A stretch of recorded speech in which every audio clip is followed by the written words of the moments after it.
નમસ્કાર દર્શક મિત્રો, આપ જોઈ રહ્યા છો એનએન ન્યૂઝ. હું છું એન્કર અર્પિતા પટેલ. હવે જોઈએ અગત્યના સમાચાર. સુરેન્દ્રનગર જિલ્લાના મૂળી તાલુકાના ગામડાઓમાં મોટા પ્રમાણમાં ખનન વહનની પ્રક્રિયા ચાલુ હોય તેવા દ્રશ્યો જોવા મળી રહ્યા છે.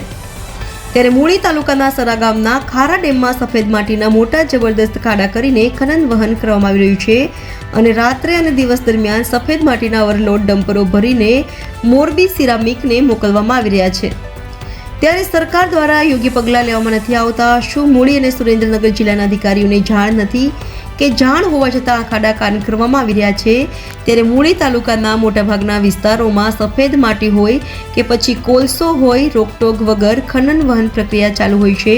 ત્યારે કોની રહેમ નજર હેઠળ ખનન વહન કરવામાં આવી રહ્યું છે? ત્યારે મૂળી તાલુકાના સરા ગામે રોડ ઉપર ઓવરલોડ ડમ્પર 5 મિનિટમાં એક ઓવરલોડ ડમ્પર નીકળે છે. ત્યારે એક દિવસ નિમિત્તે કેટલાક ઓવરલોડ ડમ્પરો ભરીને મોરબી તરફ જતા હશે. ત્યારે તાત્કાલિક ધોરણે આની ઉપર કાયદેસરની કાર્યવાહી હાથ ધરવામાં આવે તેવી માંગ ઉઠી છે. રિપોર્ટર સોલંકી રાજુભાઈ, મૂળી. દર્શક મિત્રો, એનએન ન્યૂઝને લાઈક, શેર, સબસ્ક્રાઇબ કરો, બેલ આઇકન પ્રેસ કરો જેથી આપની નોટિફિકેશન્સ મળતી રહે. નમસ્કાર મિત્રો, મૂળી તાલુકાના ઓવરલોડ ડમ્પર સફેદ માટીના ભરેલા